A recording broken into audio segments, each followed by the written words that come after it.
porque eu considero a democracia o sistema de governo mais extraordinário que se inventou, porque somente num processo democrático é que um metalúrgico pode chegar à presidência de um país que é a oitava economia do mundo. Somente, sabe, na democracia a gente pode conseguir negociar votações num Congresso que, teoricamente, depois das eleições era diverso e que até agora tem contribuído para a gente votar todas as coisas de interesse do Brasil. E também eu fiz algumas reuniões empresariais. Eu fiz reunião, sabe, com as agências de rede.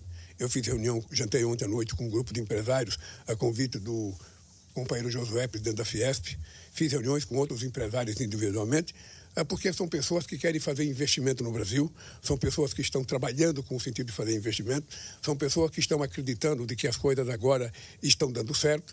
E como eu sou um presidente de muita sorte, sabe, eu estou dizendo para as pessoas, aproveitem, que eu tenho tanta sorte que o Corinthians começou a ganhar, sabe, e já ganhou 3 jogos seguidos. Então, isso é sorte. E como eu acho que a economia brasileira está surpreendendo positivamente, essa é a maior sorte que eu tenho, é que a economia brasileira está surpreendendo os homens do mercado externo, os homens do mercado interno, os pessimistas de plantão. As pessoas estão percebendo que a economia vai crescer no Brasil, que o salário mínimo vai continuar crescendo no Brasil, que as políticas de inclusão social vão continuar acontecendo no Brasil e que a gente vai continuar a levar o Brasil para viver um padrão de vida que seja respeitável. Ou seja, quando as pessoas conseguem subir um degrau na escala social, a gente precisa fazer com que ele suba o segundo, que suba o terceiro, para que nunca retroceda. Porque o Brasil está dando uma chance a si mesmo e exatamente nesse momento em que a gente está discutindo muito a transição energética, que o mundo inteiro está falando e que nenhum país do mundo tem as condições, sabe, que o Brasil tem para ser um país exemplo de fazer a energia mais limpa do planeta Terra em quase toda a sua plenitude. Para jornalista estrangeiro que está aqui, é importante lembrar que o Brasil já tem 90% da sua energia elétrica renovável. Eu vivi um período do Brasil de muita incerteza. Quando eu cheguei na presidência da República, em 2003, esse país não tinha dinheiro para pagar as suas importações. O presidente do FMI não recebia o ministro da Fazenda. Nós fizemos uma inversão de valores, nós não só pagamos a dívida, como nós fizemos uma coisa inédita na história do Brasil, que foi se transformar na 4ª reserva internacional do mundo com 370 bilhões de dólares, que é o que sustenta o Brasil até hoje de não ter quebrado nas suas crises. Então, o Brasil passou a ser um país respeitado. Vocês se lembram que nós tínhamos saído do mapa da fome em 2014. E quando eu votei agora em 2023, a gente tinha 33 milhões de pessoas em condições de fome outra vez no Brasil. Nós já acabamos com 24 milhões e 400 mil pessoas saindo da fome e até o final do mandato eu quero entregar o país com todas as crianças tomando café de manhã, almoçando e jantando. Eu chamei as agências para conversar porque essas agências têm um histórico no Brasil. Elas vão sistematicamente ao Brasil, elas têm escritório no Brasil, têm escritório em São Paulo, têm escritório no Rio de Janeiro, elas pesquisam.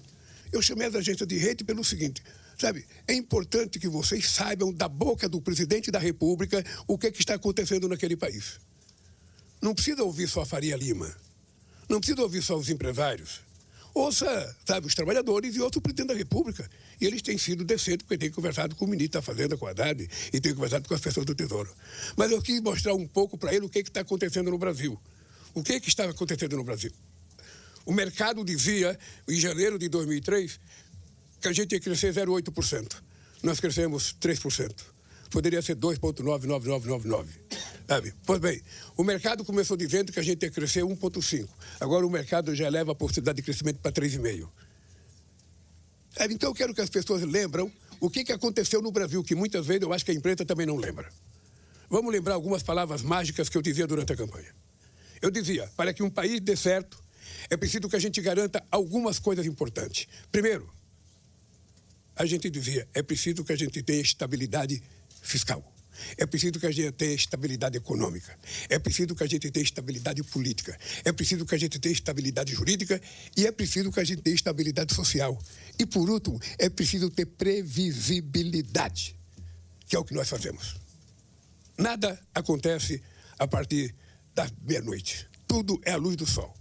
E é esse país, com todas essas marcas de estabilidade, que a gente está oferecendo. E nós estamos oferecendo mais agora com a aprovação da reforma tributária. Uma coisa que parecia impossível. E vocês se lembram do que nós estamos vendo de investimento no Brasil. Há quanto tempo vocês não ouviram falar de investimento da indústria automobilística? Pois bem, anunciaram investimento de 130 bilhões até 2028. Há quanto tempo vocês não ouviram falar na indústria de alimentos? 120 bilhões. Indústria de papel, indústria de papel e celulose, 105 bilhões. E indústria de aço, 100 bilhões. Além da nova indústria, que já tem 142 bilhões de financiamento público e privado. Isso não acontecia no Brasil há muito tempo e ainda é pouco, porque a gente precisa de mais investimento público e privado, mais estabilidade para as coisas acontecerem. O que eu quero mostrar é que tem poucos países que se comportam com a seriedade que nós nos comportamos. E eu faço questão de dizer para eles o que eu dizia em 2005 para o presidente do FMI. Eu fui alfabetizado economicamente por uma mulher analfabeta que não sabia fazer um ó com um copo. Aprendi com a minha mãe pegando o salário meu e de meus irmãos e dizendo o que a gente tinha que fazer com o dinheiro. E eu faço na economia a mesma coisa. Eu não posso gastar o que eu não tenho. Se eu tiver que fazer uma dívida para fazer alguma coisa nova, essa dívida jamais será feita para custeio. Essa dívida pode ser feita para um investimento novo que significa um crescimento de ativos do país. E quando você faz isso, você não está gastando, você está investindo.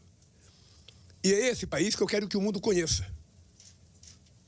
É esse país. Eu já fiz isso uma vez. E já entreguei o país crescendo 7,5% ao ano, o comércio crescendo 13%, sabe? E o povo vivendo um dos melhores momentos da sua vida, com a indústria automobilística vendendo 3.800.000 carros por ano. E agora, quando eu voltei, só vendi 1.800.000. O que aconteceu com esse país? Aconteceu que ele estava desgovernado. E governar o país é você saber para quem que você quer governar. E eu tenho uma marca clara. Eu governo para todo mundo, mas os pobres, as pessoas mais necessitadas, serão sempre prioridade nas minhas decisões políticas. E agora tem mais. Agora nós temos mais a questão do povo negro, nós temos agora a questão da LGBTQIA+, nós temos as mulheres que estão ocupando um espaço importante na política, cada vez crescendo mais, e cada vez mais a gente tem que dar atenção. Eu até acho grave, que nós aprovamos uma coisa no Brasil que muito país desenvolvido não aprovou, que é salário igual para trabalho igual. Eu até reivindiquei esse dia que as mulheres jogadoras do Corinthians devem ganhar mais do que os jogadores homens, porque nós somos ex-campeão feminino, sabe, do futebol brasileiro. Então, que essas mulheres jogam mais que os homens, elas têm que ganhar mais. Sabe? É isso que eu mostro para as pessoas. E eu tenho muito orgulho. Ontem eu fui num jantar à noite para dizer isso. Quase não comi. Porque quando eu vejo pessoas, eu tenho vontade de convencê-las. Sabe? Aí eu utilizo todo o potencial de argumento que eu tenho para tentar mostrar o Brasil vai ser isso. Porque vai acontecer isso, porque o povo brasileiro precisa disso. Eu queria que vocês soubessem. Nós temos uma chance, nessa segunda metade do século XXI, extraordinariamente fantástica. E a gente não pode jogar fora. O Brasil tem que ser o país celeiro da energia renovável. De toda e qualquer energia renovável. E é isso que vai dar ao Brasil a grandeza que o Brasil precisa para se transformar numa economia justa, sustentável, com qualidade de vida do seu povo.